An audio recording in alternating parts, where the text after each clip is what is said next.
Venkatol, 24 High Point Lane. Are we going to be able to ask questions tonight, since it's an important meeting? I see that Ms. Monahan is here, and I do have some questions for her. If she would be so kind as to answer some of them, I'd really appreciate it.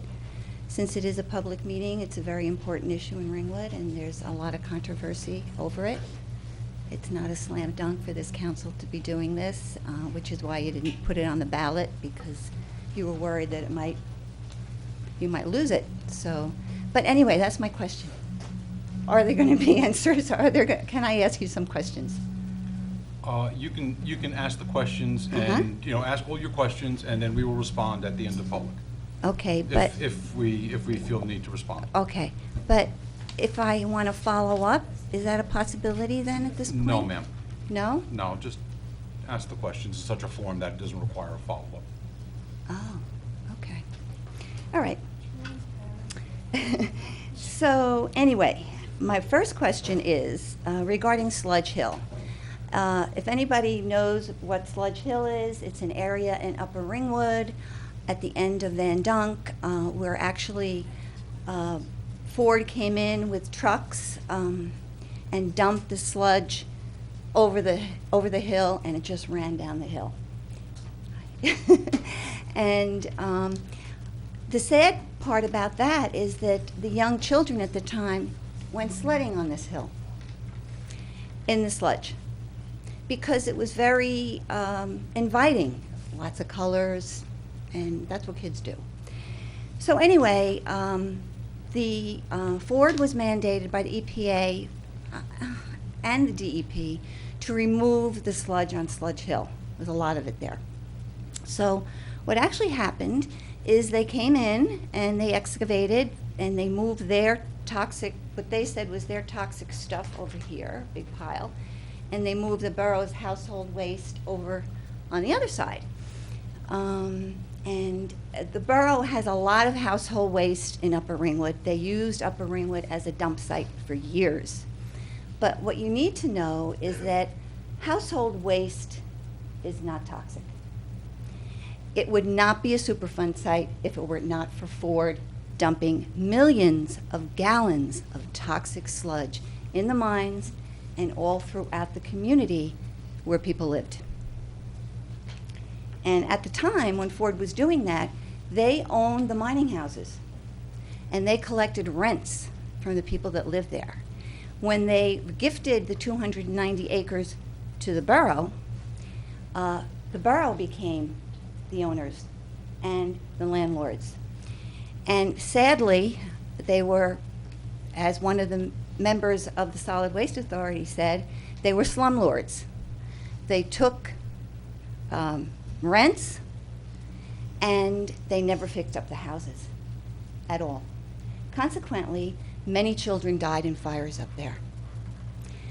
After that happened, I think 6 children died in a fire, which started in the home because there was no central heat. And at that point, it was even in the Daily News, at that point, the town decided they needed to do something. And they got lots of grants, the residents became homeowners, and that's that story there. But meanwhile, there's sludge all over the place. I remember Mr. Mariziti, who was our attorney at the time, said that it was as if someone flew over Upper Ringwood and just dropped sludge all over the place. And people lived there. They lived there. Children lived there. They played in it. They still do. Because you guys are doing the exact same thing that happened last time. When it was delisted, there was visible sludge all throughout the community. And 2 people sitting up here agreed to the delisting, even though they saw the sludge. So, my question, getting back to Sludge Hill, is who advised the borough not to remove that toxic household waste that was separated on Sludge Hill? Who advised them not to do it? That's my first question. I want to know if it was Ms. Monahan or if it was Mr. Klimak. But that was a very good argument, because why should the borough move that? It was totally contaminated with sludge. It was Ford sludge. So they didn't remove it. The DEP came in there because the people were very upset. They removed it, and probably down the road, there will be response costs of over $600,000 for that. And that's another question. Who's going to pay for the response costs from the EPA and the NJDEP after all the work is done? That's my second question. Well, that argument that whoever advised the council not to remove that sludge was a valid argument, which is the exact same argument you guys should have been using at O'Connor. Okay, they're going to come in there and they removed a lot of sludge at O'Connor, granted. The most toxic sludge was found in the O'Connor landfill. It was soft. After all those years, they would bring it into the CAG meetings in a bottle. Everybody would walk away because the fumes were still unbelievable 50 years later. And it's still there. It's still there. It's not gone. So Ford would come in, who now is controlling what happens in the borough of Ringwood. It's Ford. They're controlling you guys. Oops, sorry. So they polluted, and now they're controlling you. It doesn't make a bit of sense. So anyway, they come in, they're going to separate, and they're going to put their sludge over here, and they're going to put the household waste over here, and the borough is going to say, or should say, we're not removing it. It's not going anywhere because it is contaminated. That's what's left at the O'Connor landfill. 100,000 tons. I know you don't agree with Mr. Conway, but it says so in the record. I can email you Joe Gower's how they figured it out if you'd like to see it. That's what's there, and that's what we're leaving in Upper Ringwood where people live and children play. You're gonna spend 2 years moving around toxic sludge, toxic soil next to the Park Brook, which feeds into the Wanacue Reservoir eventually. So, you, as a council, should have used the exact same argument, and it is a travesty that you partnered with Ford. When I was on the council, working with Mr. Mariziti, the council was focused on cleaning up that site. As a matter of fact, Mr. Mariziti commented to the EPA board after the record of decision came down, and he said, I have a lot of knowledge, much knowledge of this site. I ask you to resist capping. Resist capping. Because that's what the EPA probably wants. That's what Ford wants, but that's not what you should want. We live in a watershed community. What in the world? You're getting green, what is that, Kathy? Certified as a green town? That's wonderful. But you're going to leave toxic sludge. How can you be a green town with toxic sludge in a residential neighborhood? It just doesn't make any sense. Is the borough paying 15% of all the costs of future groundwater monitoring? If so, why? Why? Ringwood didn't dump 1 ounce of toxic material in Upper Ringwood. Only Ford did it. That's it. Ford did it. And you're partnering with them? What the? They're leaving their toxic legacy. Didn't you read that story in the record? Didn't you see Man versus Ford? This is just a plague on Ringwood that's been going on for 50 years, and you're extending it. I just don't get it. And why would you do this? Why would you want to leave toxic soil in your own town? There was a big brouhaha when there was a spill on Skyline Drive, And of course, council members, some of them here, never told the residents that their wells were contaminated. It's another story. And Citgo, I believe it was, or ConocoPhillips, made a deal. All the wells along there weren't contaminated, but they put in a water line, and the people were thankful for it. And Mr. Spear, I don't know if your well was contaminated or not, but you did get a water line because of the fact that it could be contaminated down the road. It could be, because what was said by Dr. Gates during that MTBE spill, which always stood out to me, is that we live on fractured bedrock, fissures, where the fissures go vertical and they go east and west, horizontally. You don't know where the contamination's going. I mean, you got a lot of wells up there, like 70 of them, more, and all of them have levels of contamination. Some of them exceed the standards, some do not, but they're all contaminated.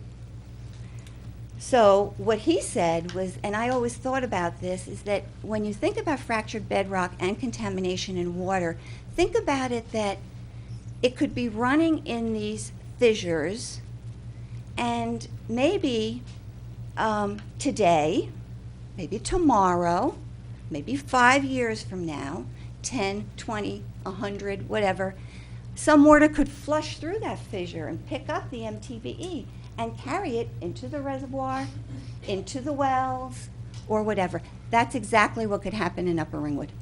You don't know. You do not know. And for you to say that you do know is wrong. Also, how can we believe your consultants? Laura Dodge gave her a presentation up here. I was sitting in the audience, and her big issue was, we can't excavate O'Connor. First of all, there's really no contamination in there. It was all removed. There's really no contamination in Upper Ringwood at all, if you listen to her. It's clean. So what do you got to cap it for then, if it's clean? She went on and on. I don't know how many times she said the word crevasse. Crevasse. Thank you. I'm not going to stop, okay? We have other people in mind want to get No up. one else got up. No one else got up. I'll solve in 10 minutes. 10 more minutes then. Thank you.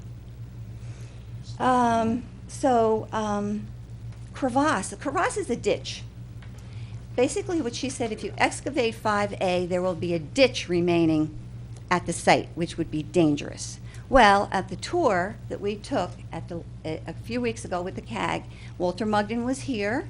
He's been involved in the site. I know people badmouth him. He's been involved at the site since the 90s, and he was asked, will there be a crevasse here, a ditch left, if we revert back to 5A? And he said, absolutely not. Absolutely not. I will ask this question, and it will go on the record at the CAG meeting on Thursday night at the Church of the Good Shepherd. My other question, has the borough laid out any tax dollars for the work related at the site up to this point? And is the borough saying that if the O'Connor landfill is excavated, Ms. Monahan, you've said this, it will definitely raise our taxes? Will it definitely raise our taxes? You can't say that, because your job as the environmental attorney for Ringwood is to make a good deal for the people that live here, which is to make the polluter pay.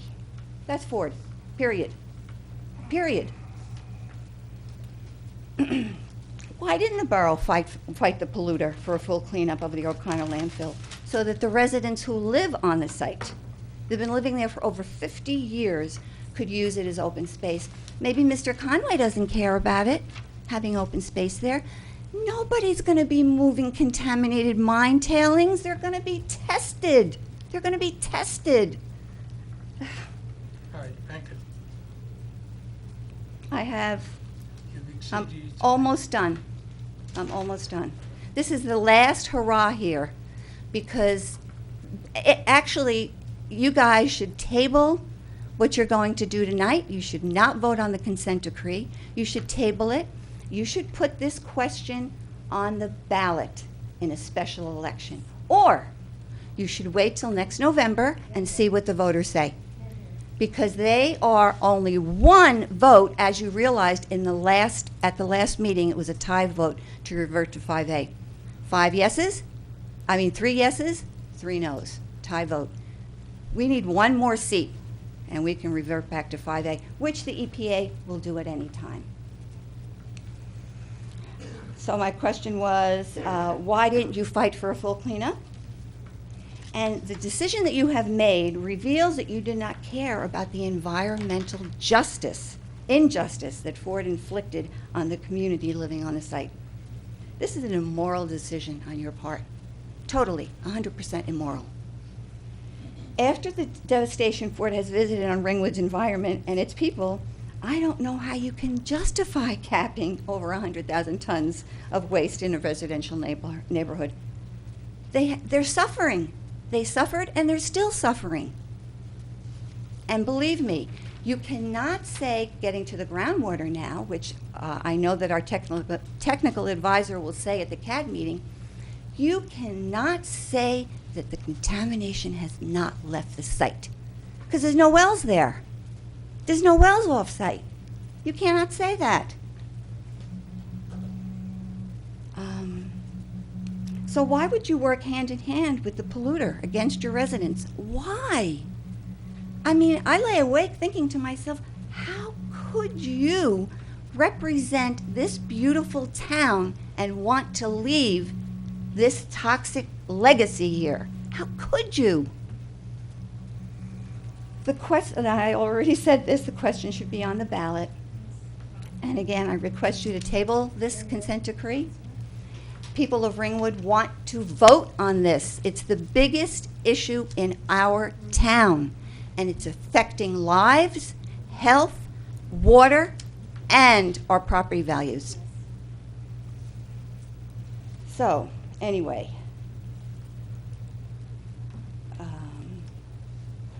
I think that's it.